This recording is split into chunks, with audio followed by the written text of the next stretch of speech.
I'm going to start off with an introduction. My name's Kyle Apple. I'm a member of the systems engineering team here at Jamf. Over the past couple years, I've been working a lot with larger organizations, and one of the common themes that always comes up when starting to take a look at Macs is, how do I offer support for them in a primarily Windows environment? And because of that, I've actually invited one of our customers right now, one of the Jamf users, to come and talk to it, who we met about a year ago, and they actually were looking for a solution that managed disk encryption. So really all they were looking at is File Vault 2 management. He actually didn't even buy the software yet and came to the conference last year and was just blown away by the sessions. He found it so helpful, and he really used all the strategies and the workflows that were presented here to really adopt a strong Mac support program at Chicago Mercantile Exchange. So he agreed, a little begrudgingly, but he agreed to come and share with us a little bit about what he does to support his Macs, how he actually introduced them into the organization, and a little bit of the workflows with using the Casper suite of how he allows his end users to pretty self-sufficiently manage their own Macs. So I want to introduce Jason Ragsdale from the Chicago Mercantile Exchange, and he's going to take it from here. Thanks, Kyle. Good afternoon. How is everybody? Good. First of all, let me tell you a little bit about Chicago Mercantile Exchange, also known as CME Group. We are the largest futures and commodity exchange in the world. So what does that mean? It means we are highly regulated. It means we are bound not only by Sarbanes-Oxley, we are bound by the SEC, and we are bound by the CFTC. That means lots of audits. That means everyone's always looking over my shoulder. That means data is king. So like Kyle had mentioned before, File Vault was our main objective when we were looking at the Casper suite. However, we're able to encompass the entire suite and make a pretty good environment right now. Has anyone heard of CME Group before? A few people? Has anyone seen Ferris Bueller before? So in the scene where he's asking her to marry him, and they're in the viewing box, that's at CME Group overlooking what was our lower trading floor. Anyone seen Trading Places? Eddie Murphy, Dan Aykroyd? It's all about the orange juice, right? Commodities, that's CME Group. So OJ, butter, anything dairy, pork bellies, thank you. All that good stuff, that all flows through us. Speaking of flowing through us, we also own NYMEX, New York Mercantile Exchange. That's where the oil futures get traded. So like I said, lots of visibility, lots of eyes on what we do, and say we'll go from here. All right. Question I had for you guys is, how many of you right now are in a 100% Mac, 100% Mac environment? No Windows machines. I see one hand, maybe two, so obviously it's not very common. What about 50-50? Is there anyone with environments that are like 50-50? Not really. How about like 10% Macs, 10% or less? Is that everyone? All right. So for us right now, we're at 7%. So of all of the machines, we have about 6,000 machines, including back office and our trading floors. Of all of those machines right now, we've got about 7% are Macs. So how do we go about getting Macs included and supported? So hence, introducing Macs into a Windows world. My mug. Brief agenda here. So inception, where does the product start? Where do you get the backing for it? Integration, we got to integrate it into the environment. Got to develop a support structure. Got to automate everything. Who wants to do it manually, right? Community acceptance was huge for us because we were building it on a self-support model. And then hopefully, I'm thinking we'll have some time for some Q&A.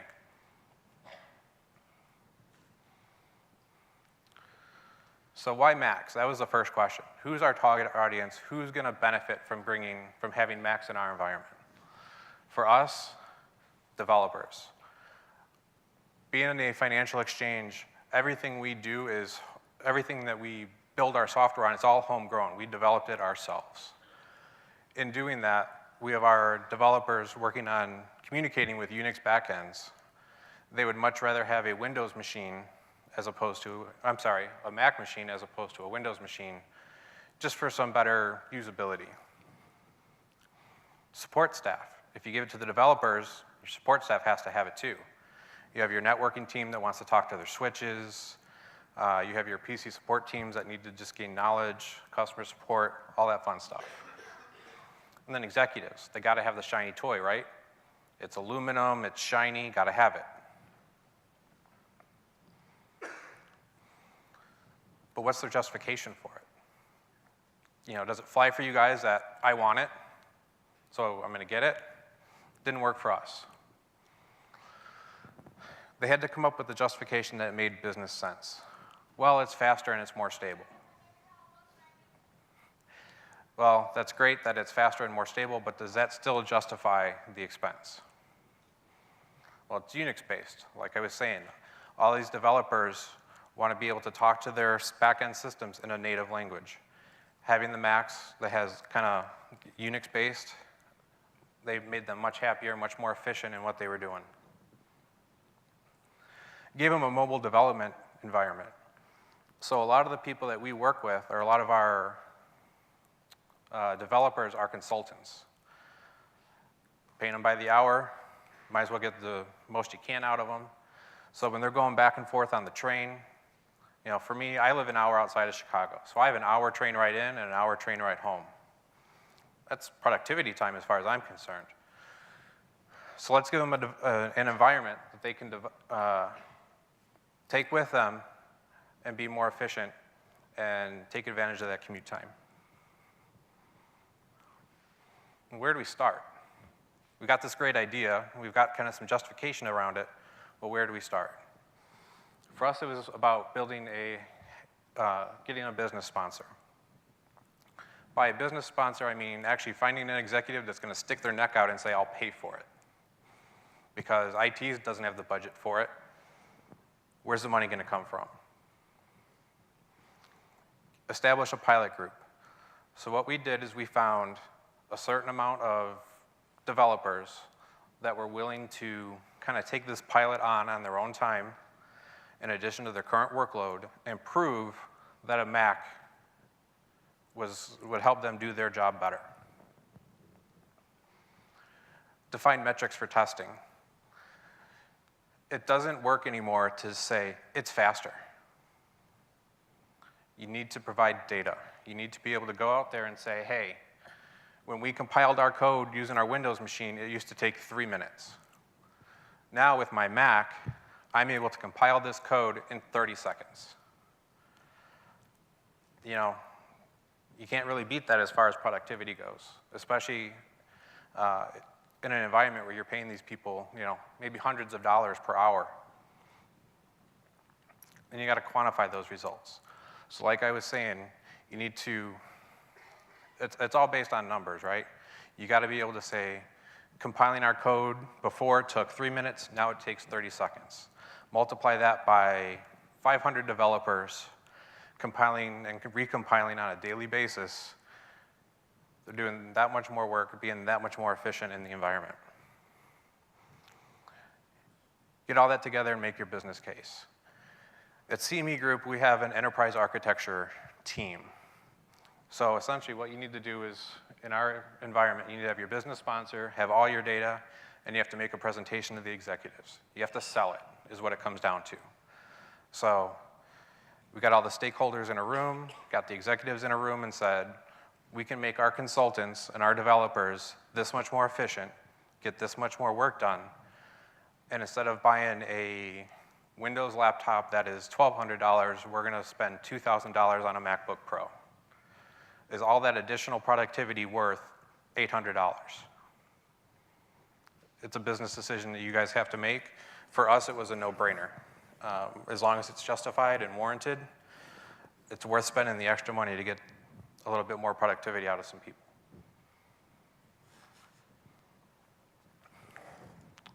Excuse me a second.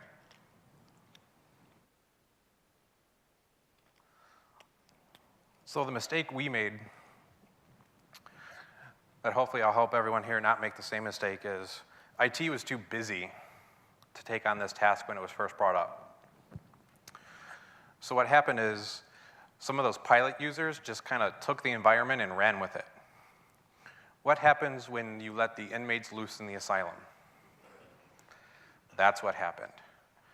By the time IT finally caught up and said, okay, we're gonna embrace this, we're gonna take this on, they were doing all kinds of stuff. I don't know where to start, but it was a mess.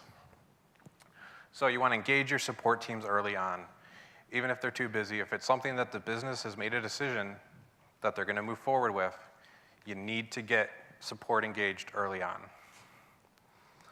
The other thing we did to help offset the cost is we made it a community-based support model. So what that means is if you have a problem, do not call the help desk. Our help desk is going to say, we don't support Mac, sorry. Community-based. What we did is we set up a wiki page. We set up an email distribution list.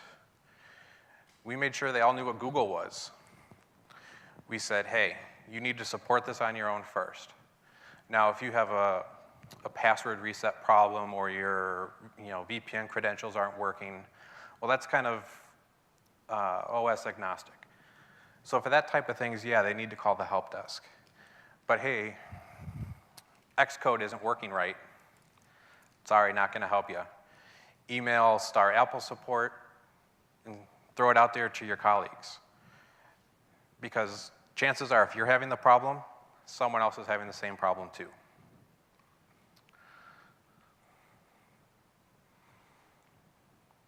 And self-service tasks. So by self-service, what I mean is we are doing everything we can to drive everyone to self-service. So on our self-service page, we have a self-support tasks. So one of the first things we tell users, when you supported a Windows user, the first thing you told them to do was reboot. On the Mac world, the first thing we tell them to do is verify permissions. Flush your cache. Just the common, very first step tasks that we have them do. So we created tasks for these in our self-service app and direct them to go do that first. And then you still need to have some desk side support. Someone still has to build and configure the machines, and there still is some desk side support that is going to go on. So you need to make sure you do have all of your desktop teams integrated and on board with what you're doing. So now how do we do all this? Casper suite, right? Scripts. I don't know how many people have been in the last presentation, or wish they were over in the other one that was scripting for dummies, so to speak. But scripts are very powerful, and in leveraging deploying these scripts via the Casper suite, it's amazing what you can get done. Here's just a few examples of what we're doing. So during our setup process, we're disabling IPv6 at the request of our networking group. We are defining our DNS search order.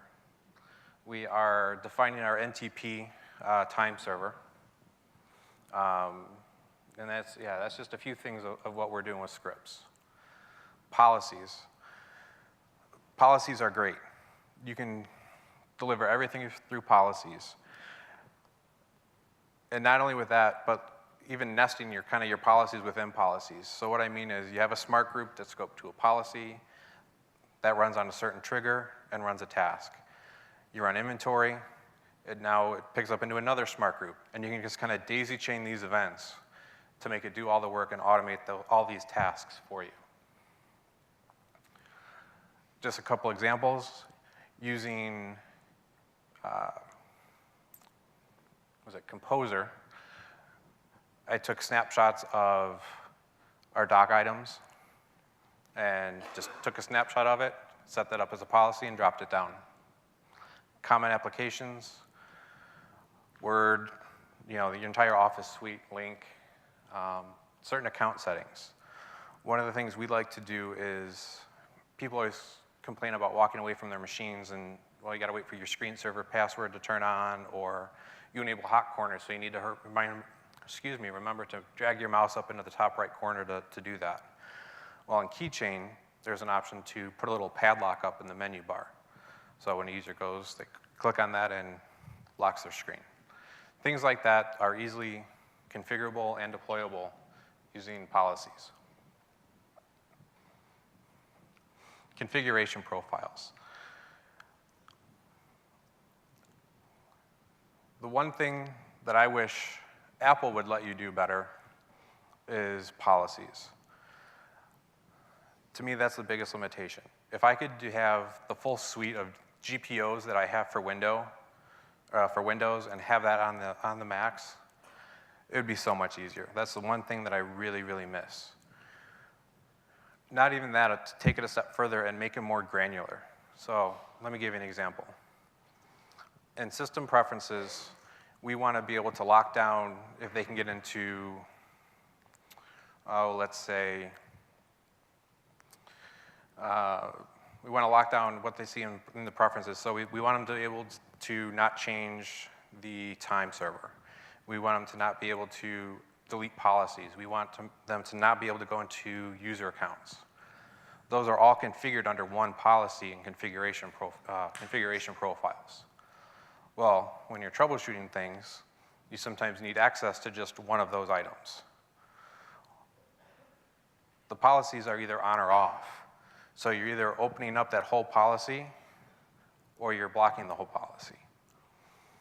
So it would be great if Apple would actually let us go in and say, create a separate policy for each one of those, as granular as what AD does to manage that, but someday maybe. We're also using it for certificates. We're not there yet, but we're in the middle of a PKI integration, and I'm looking at leveraging Casper to deliver certificates. I already talked about system preference settings. Get creative with your smart groups. So I touched on that a little bit earlier. So create your smart group, have it scoped to a policy, you run inventory at the end, now it shows up in another policy. An example I'll use for this is we leverage Symantec antivirus. Well, Symantec antivirus requires that you have Java installed first. So what we do, we have Java set up as a policy that installs it. We have another smart group that says if you have Java installed, now you're eligible to install Symantec. Daisy chain, or kind of, they don't really let you nest groups, but you're kind of daisy chaining these groups on top of each other to accomplish as many installs as you can, really triggered off of one policy that just kind of sets off a chain reaction. Extension attributes. This kind of just takes it a step further. For me, extension attributes are awesome. I leverage them as much as I can. Probably not in the way my user base likes me to, but it's how I use them. So with what I mean for this is, let's say, we'll stay with Symantec. So Symantec has a service running called NavX. If a user decides to get creative and they don't like having Symantec running, they go in, they disable the service, and they go on their merry way. Well, that's not really a good situation, right? So I've inventory run on my machines, I want to say it's every 30 minutes. When that inventory runs, it checks those extension attributes, and I'm specifically telling it to look for that NavX service to see if it's running. If it reports back false, well, now it shows up in a policy I created that says, if there's an extension attribute that shows NavX equals false, put the machine in this group. Taking that a step further, I have a policy set up that says reinstall Symantec. It is scoped to the machines in the group that says Symantec is not installed. That's based off of the policy, that's based off of the extension attribute. Now, one thing that was actually a good idea, I don't know if anyone was here for the previous session, was to take that extension attribute script a step further and say, if the NavX service isn't running, just try to turn it back on. Maybe they didn't uninstall Symantec, maybe they just disabled the service. So use that extension attribute script that you're writing, have it see if you can turn that service back on, and if it can't turn it back on, then have it go into that policy approach.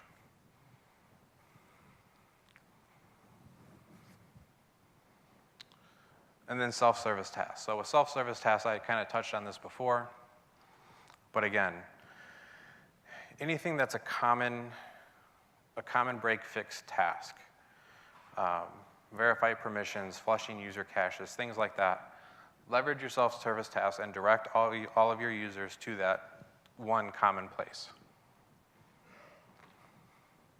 One other thing, we're using that, we have a script written for mapping network drives.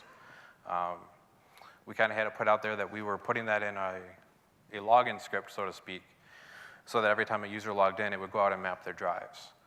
Being developers, not everyone wants their GH&S for us, our group, our home, and shared drives map.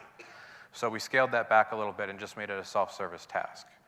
So if you are in the office, you log in and you want your user drive, you go into self-service, you launch the task. The only downside to this is, what if you're working remote? Obviously, you can't get into self-service. We have our JSS internal. We don't have it externally facing at all. So for us, users would have to make that VPN connection in before they could launch their network drives or any other break-fix script that's housed in self-service. Based upon our security requirements, we can't have it externally facing. So how does our whole process start today? We do it the same way for Macs as we do for any Windows machines. For us, it's a Mac request form or hardware request form. So if you want a Mac, that's great, but not just everyone can have a Mac. John in accounting doesn't need a Mac to do his job. Joe developer needs a Mac to do his job. So you need to justify it, like we talked about earlier, as to why you need a Mac. So you put in a Mac request form. It's got a series of like maybe 5 or 6 questions. You go through that, fill it out. That gets submitted. It goes to your managing director, equivalent to like a vice president, someone that's going to sign off that says, hey, this person is taking on an additional expense outside of what is normally provided to employees. It goes before this hardware evaluation review committee that evaluates that request and says yay or nay. For the most part, it's a no-brainer because certain departments, especially all of these development departments, they're kind of pre-approved. It's just for us a matter of gaining the paper trail and having the paperwork there so that if we ever get audited and says, well, why does this person have a PC and a Mac? There's always a form, there's always a paper trail as to why they got it and what their justification was for having it. Currently, we're ordering, say, 15, 20 Macs at a time. We store them on our shelf. As a request comes in and gets approved, we can take a machine off the shelf and go through our build process, which I'll touch on here in a minute. We also have that for replacements. The one thing that we're still trying to figure out is with all the new errors and with all of the Retina display machines, like I said before, data is king for us. No data can get loose. It's a big deal. We're a financial exchange. If our user data gets out in the wild, that's not a blurb somewhere that's on CNN or MSNBC. So that cannot happen. So we are using File Vault, thanks to the help and guidance of Rich Troughton, who has a very good session coming up later. You'll want to definitely check out. But like Kyle had mentioned before, that was our main reason for bringing in the Casper suite was File Vault encryption. But data is king. And the issue that we're running up against is, so let's say a display cracks on your Retina MacBook Pro. Well, the drive is soldered on, right? You can't just pull the drive on these guys. So how do we go about getting warranty service from Apple. We haven't quite figured out how we're going to do all that yet and meet all of our information security requirements, but we're currently looking at things like forensic cloning. There are certain resellers out there that will work between you and Apple and try to facilitate some of that, and that's still a process we're trying to figure out. Today we have our technicians perform the basic installations. So they take the machine out of box and take it through a few user I don't want to say user configurations, but just kind of the basic. They get the office installed and things like that. And then the end user is responsible for installing their specific applications. I'm not going to go through and install Xcode and all of these applications that a user may not need and just bloat their machine. I'm going to give them their machine with the basic agents and the basic software that I have to give them as a business requirement, and anything they need that's job specific, they're responsible for installing on their own. So we have three tasks that we run, and that doesn't really show up really well there, but as soon as you power up the machine, actually, so let me back up a second. So when we order a machine, it comes, we use a reseller called CDW. CDW powers up that machine for us in their warehouse and verifies that it's not DOA. When they do that, they create an account, a local admin account called admin. When we receive the machine, we log in as that admin account, and the first thing you do is go out to our JSS enroll site and enroll the machine. After you enroll the machine, it goes through the,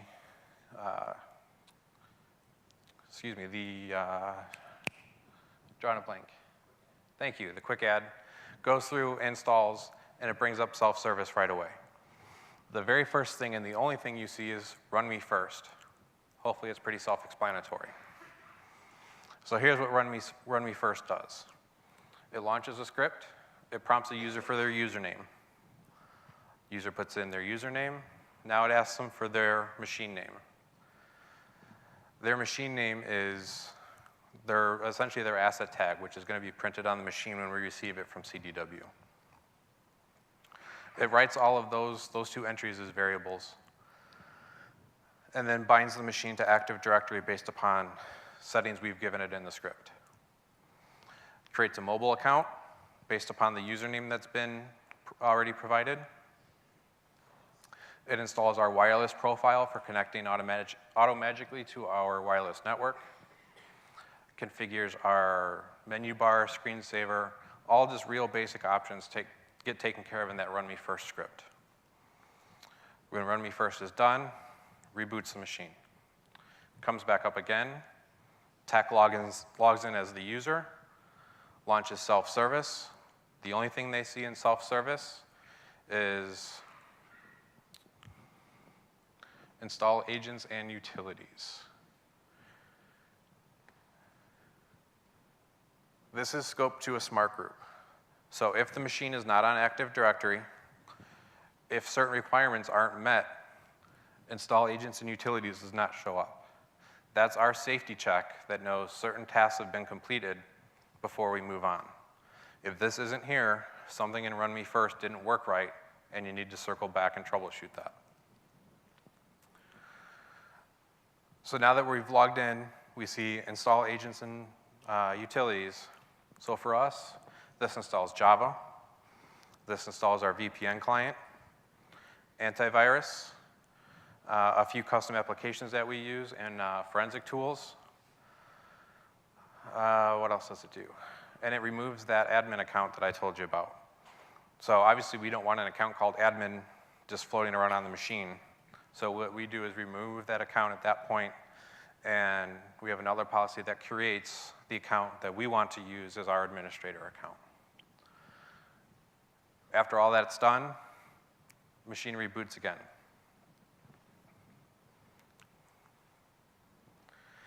User logs in, comes into self-service, same thing. The only thing they should see is this Office Automation install. Same concept, this is based upon a smart group.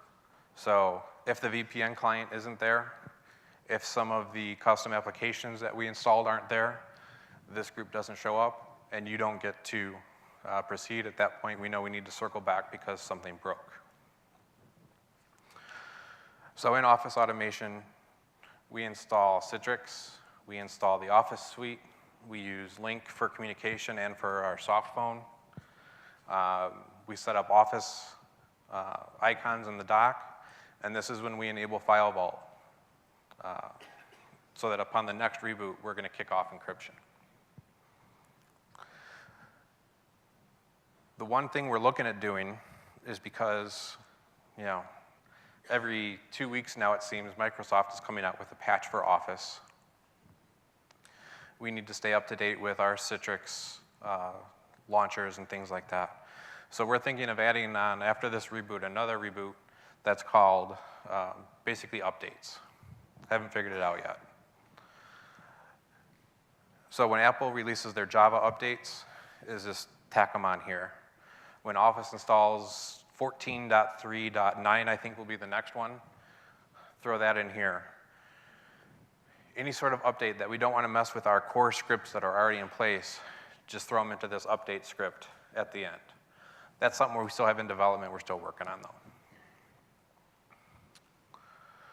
So that's great, that's how I'm doing it today, but we're in the business of automating things. We need to make things more efficient. So my Mac request form and my HERC committee stuff is going to stay the same. We still got to get approved, and it still needs to be justified. But I'm going to order these on a one-for-one basis from CDW. Well, let me take a step back. I'm going to have my 20 ordered, but I'm not going to receive shipment of them. I'm going to make my reseller store them at their facility, and when I place an order, I'm going to say, hey, I want a MacBook Pro for Kyle Apple. They're going to go through and make that machine, they're going to ship that machine directly to Kyle with a set of, say, 2-page instructions that walks the user through the process that I just walked you through. It's not that tough, right? These are developers we're talking about. You give them some bullet points and some screenshots. Should be idiot-proof, right? It's amazing how it's not. But here's the other thing we can do to take this a step further is when CDW ships this to the user, they send an email not only to my asset management team, but also to the user stating that it's been shipped. Because my asset management team is the one who placed the order, when they get the acknowledgement that CDW shipped it, we now know that this is in transit. Another requirement of the user upon getting the machine is they have to acknowledge it. We haven't worked out all the workflows yet, but we're getting close, we think. But essentially, then the end user is going to have to somehow come back to our asset management team and say, hey, I received this machine with this asset tag, and that's our verification that that order's been complete. We can enter that asset into our asset management tracking utility that says this user has this machine. So for us, that means we don't have any manuals, we don't have any stock on hand. So I don't have to worry about things walking out of my stock room.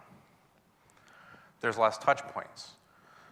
So before, when CDW ships everything, my inventory clerk has to take it, unbox it, scan it in, get all the peripherals, get everything set up nice and pretty on the shelf. They don't have to do that now. The user's going to get it quicker because instead of waiting for the machine to come in, a ticket to get generated, and the tech to go deliver it, do all that pre-setup steps, it's going to go directly to the user. So for us, that's created an IT efficiency. We're getting told constantly to do more with less. This is our approach at doing more with less. Community acceptance. If the community doesn't believe or doesn't buy into what we're selling them, it's not going to work. They have to buy into the self-support model. If they are still going to call the help desk for every little thing, and the help desk is going to take those calls, they're never going to go through with that self-support model. It's the user's responsibility when they fill out their request form they're acknowledging that they're going to participate in this community. That means that wiki site that I talked about earlier, users are responsible for putting their fixes in there, putting any tips and tricks. Users are responsible for doing that. Another thing we're toying with, but again, where does the money and where does the budget come from? But coming up with some sort of reward policy or, Jamf Dean's List, so to speak. I don't know that I can give out jackets, but maybe a Twix bar every now and then will do the trick. But delivering everything we can through self-service, applications, printers. So let me tell you how we do printers real quick. I actually kind of like how we did it. So for us, every floor has its own VLAN. So that means I know that you're going to fall within a certain IP range if your machine is checking in on a certain floor. Well, we use HP printers, so using our HP WebJet admin tool, I know what printers are on what floors and I know what their IP addresses are. So I've created groups that says, if this printer's on this VLAN, has this IP address. If my machine checks in from this IP address, it can see this printer. You pick up your machine, you go to the 4th floor from the 3rd floor, now you see the 4th floor printers. It's our way of keeping self-service usable, yet tidy. It gets too overwhelming. We found that if a user has, I don't know, we've got probably 200 printers in the environment. If we're just presenting them a list of 200 printers, they're going to get aggravated. So based upon their location, we're able to provide them a list of printers. Links. The biggest thing we're using this for, I don't know if anyone uses group chat at all. The group chat client that we're using does not have a Mac client at this time. However, we do have it web enabled. So what that means is you can go out to a certain URL, it'll open up either within self-service or Safari your group chat window essentially, and you can sign in from the web and have your group chat. And that link we've provided then through self-service. Orientation videos, pretty self-explanatory. You need documents. One of the things that we run into a lot is user keychain issues. A lot of people do have 2 machines, so they log in from their Mac, their Windows machine, they log into servers.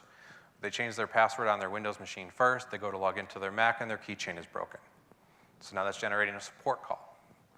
And they call the help desk and say, hey, my keychain is broken. The help desk says, you didn't check self-service. There's a link on the side that says how to fix my broken keychain. So it all comes back to self-service and getting users used to the point of going back to self-service and taking care of things on their own. Communication. One of the things we've tried to do is put out a monthly newsletter. We send out an email every Friday that says, hey, this is what we've done for you this week. It may be, we've packaged these 5 applications that weren't here before. This update is now available on self-service. But just letting the community know that there is work being done, even though they may not see it every day, but new features and new tasks are being added constantly. Processes. For us, it was important to keep everything as cookie cutter as possible. So the same process you go through to request an additional PC is the same process that you're requesting to get a Mac, the same process you're requesting to get a monitor, anything like that. We tried to keep those processes the same so that when the user says, well, I need to request a Mac, where do I go? It's the same place they would do it for requesting any other piece of hardware, whether they need a new Magic Mouse, anything. It's all directed to the same spot for the sake of consistency.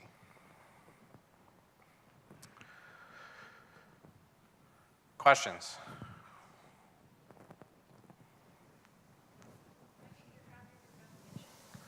I believe those are going to be all up on the website, Kyle. Can you repeat the question? Copy of the slides. We can post a copy of the slides in the actual presentation. There's a little section for additional files, but they're also being recorded as well.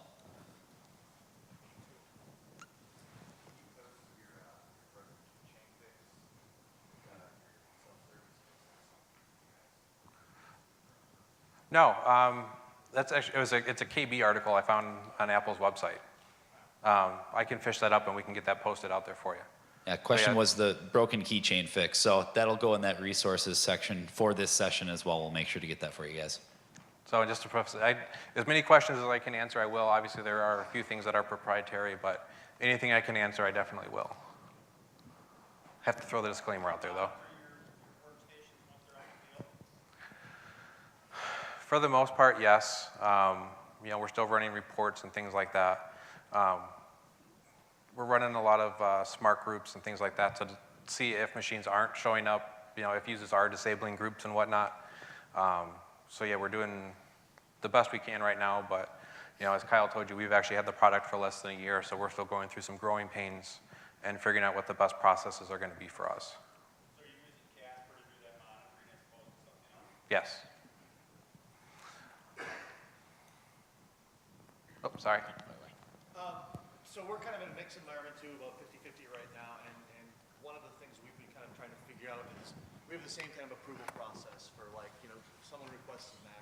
Do you think you'll get to a point where you can just be completely agnostic about what kind of machine a person wants, once you can manage them equally and there's no added work in managing Macs versus a PC, or are you always going to be, is it a money thing? Oh, well, give him the mic. Just answer this. Did everyone hear the question? Do you mind repeating? Yeah, just briefly. I was asking if you'll ever get to a point where you're like computer agnostic, like where you don't have to say, oh, there's a big approval process for getting a Mac. It's just, do you want a Mac or a PC? And So hopefully, but it's all going to come down to money, right? So John in accounting doesn't need a Mac, so we don't necessarily want them, we don't want to even have to deal with them requesting one because it's not warranted. But what we have done is said, this developer group, certain groups we've identified as already being pre-approved. So again, it's just the formality of them requesting it.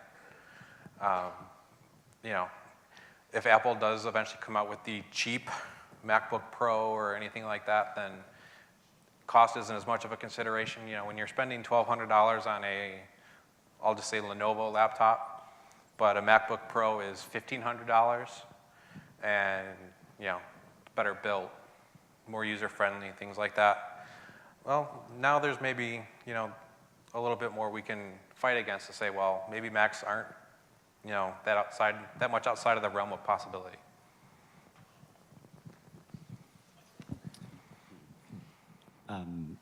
What was it like for you to switch from whatever the model was before to this one where the user has to do a lot of the setup, and did you get a lot of pushback on that? Are you really able to do 100% of your installs this way, where the user takes on so much responsibility? We're piloting that right now.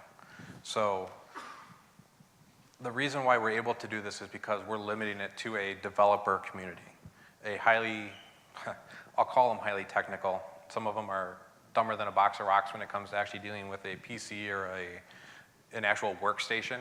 They know Java like the back of their hand, but they can't reboot the damn thing. We're expecting a certain level of common sense.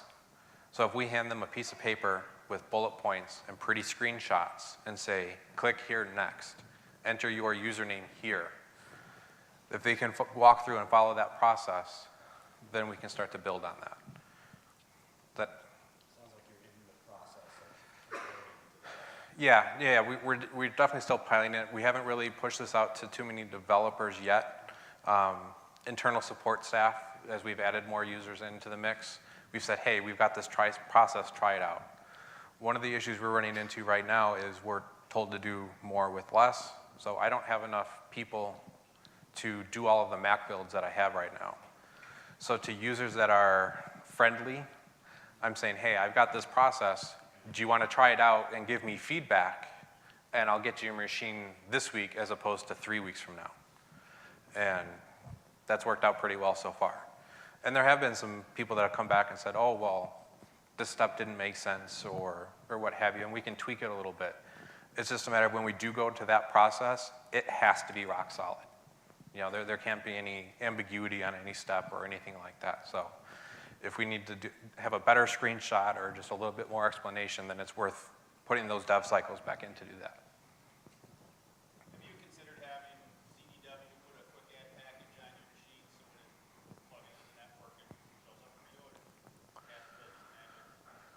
Yes. However, information security doesn't like that. Again, being a financial exchange, giving CDW, because our JSS is not externally facing, it's internal, we would have to open up a direct line from CDW to communicate to our GSS internally. And we're kind of going back and forth with our information security team right now as to what's going to be allowed and what's not. Just to kind of take that a step further, so my team is also in charge of iPads. So I'm trying to do the same approach with iPads, and I'm actually further along with it. But essentially, when an iPad gets ordered again, have my iPads on a shelf, tell CDW, hey, I've got an iPad for Kyle Apple. What they're going to do is send me back the same data with, this is the asset tag we're having on it, but I'm going to take it a step further and have CDW actually engrave the asset tag on the back of the Mac, or I'm sorry, on the back of the iPad and the serial number, all the information I need. Stuff that's engraved is a lot harder to get on eBay or Craigslist or anything like that. And for the additional $10 it's going to cost me to have them engraved for that extra peace of mind, I'm going to do. We're currently locking down. We're in a environment where we're not just using iPhones. We also need to allow Android devices and things like that in our environment. So we're actually not using the Casper suite as our mobile device management. And where that gets tricky is we'd like to try to have our MDM agent on the iPads before we ship them out. So we're still going back and forth on what we'll be able to do to allow that to communicate back and forth as well. Same concept, though. Yes? You said that your inventory checked in every 30 minutes on your devices. How many devices do you have out in your environment, and how much do you have to database to be able to handle? Right now, our deployment is relatively small. The question is, with our check-ins being 30 minutes apart, that's a pretty frequent check-in. Kind of how are we dealing with that? Is that a good synopsis? Yes. So right now in our environment, we only have about 375 Macs. We are looking to potentially double that next year. But for right now it's okay. But I am running into issues to where I'm getting some Tomcat crashes and things like that, to where I may have to put my JSS on a beefier machine to handle that, or back off my check-ins. But right now, knock on wood, right now everything is stable enough with the small install base I have. Yes? What are some of the pitfalls that you've run into with integrating with Active Directory? Good question. You know what? It hasn't been too bad.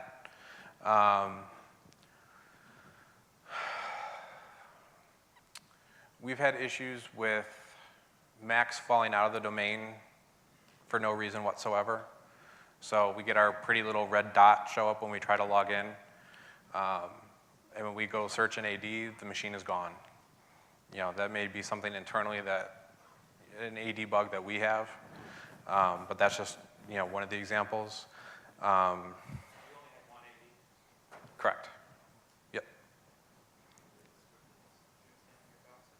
I'm sorry? Do you have a script or something that's two standard boxes? Mm. Do you want to dispute? We have it going. Oh, thank you. I'll have to check that out.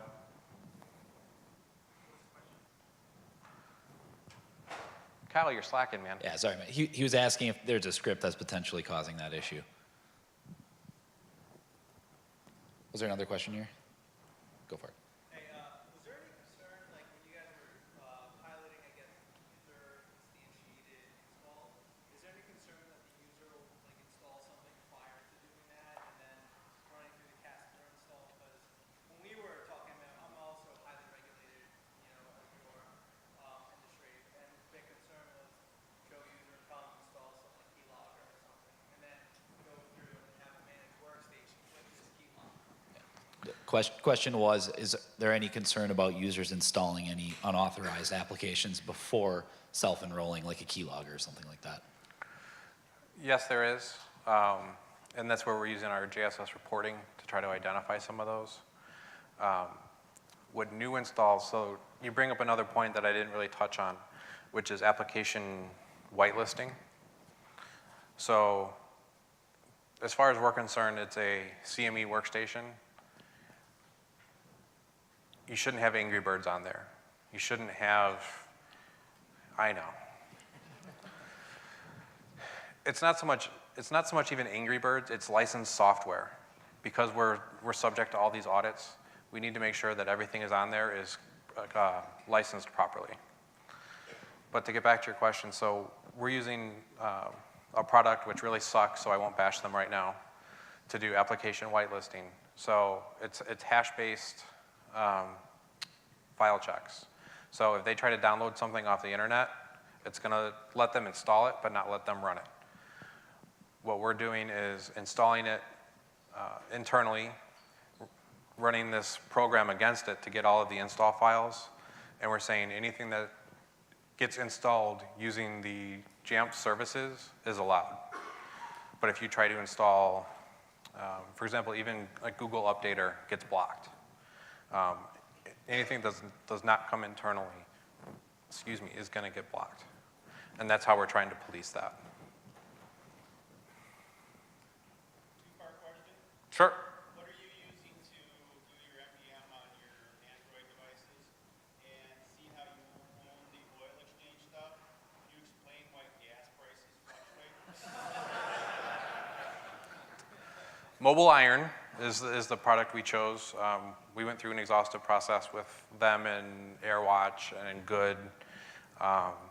In all honesty, if we didn't have to do Android, we probably would have leveraged the Casper suite because we already had it. And with gas prices, your guess is as good as mine. My wife used to work for BP, and I'd yell at her all the time and be like, "What's up?" And I got nothing. Anyone else? Anything? Sorry, I'm waiting for the second. Nope. What version of AD do you all use? Do you all use 2012? Do you all have, 2010? 2010. Question was, what version of AD do they use? Do you all have any, did you all use the prior version before you switched to 2010, or basically did you use 2010? Well, so the Macs are relatively new in our environment. They only came in about 18 months ago. So, correct. Yep. What process are you using to prevent users from unencrypting their drive? Question is, what process do they use to prevent users from unencrypting their drives? Smart groups and extension attributes. So, File Vault will set certain flags when a machine is encrypted or not encrypted. So we're running policies against those, and if it ever comes back false, it's a trigger to restart the encryption process. Thankfully, I haven't run across that one yet. However, our users are all admins, so even still, a lot of the times, I can go through and I can hide stuff in system preferences, but if they really want to do something, they're going to. Thankfully, I haven't had any issues with File Vault. A lot of our users, even though they're pretty good, they understand the environment that we work in and the regulations that we're subject to, and that by, essentially, if they try to unencrypt their drive, we've got cause for termination. They're opening up the company to an enormous amount of risk, and people have gotten fired for a lot less.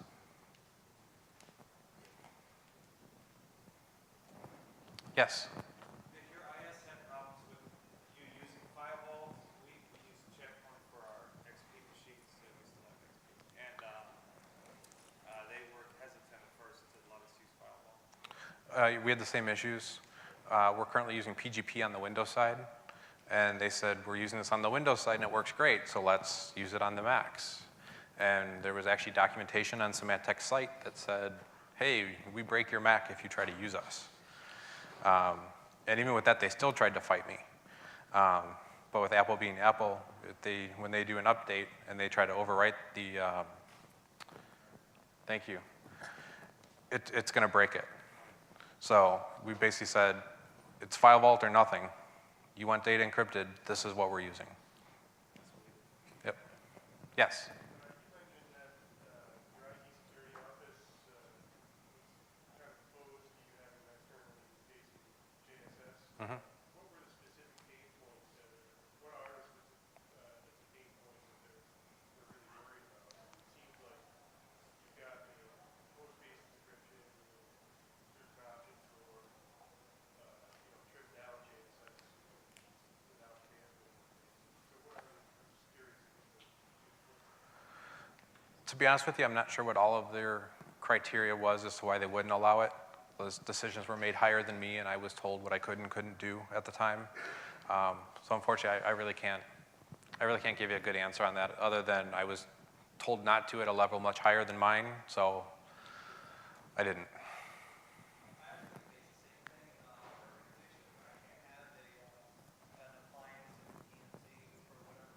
The reason is, right, you have in your external DNS, you have a name which can be attacked, you have ports that are open which can be attacked, and it's always a vulnerable area.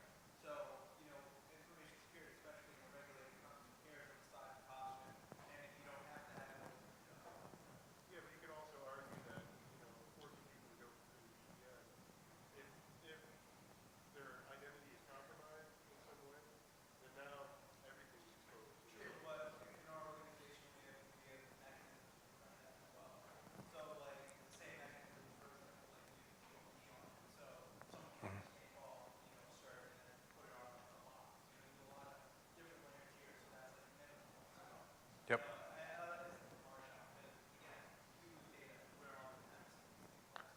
It's the same, for us, it's at the minimum 2-factor authentication, if not 3-factor in some cases. So only having it out in the DMZ makes it just that much more vulnerable in their eyes, and it's not a fight that I can fight and win. We got time for one more quick one here. I think there's one. Oh. Yep.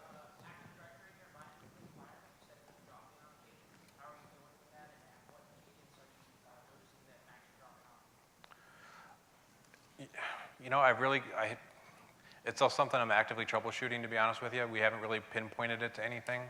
We had a huge spike in it, that was like 90 days after we had enrolled a lot of machines. A lot of those same machines seemed to be falling off. So we didn't know if it was maybe some AD cleanup process that was going on, if the machines weren't checking in properly with AD and registering that they had checked in. But it wasn't happening frequently enough to escalate it.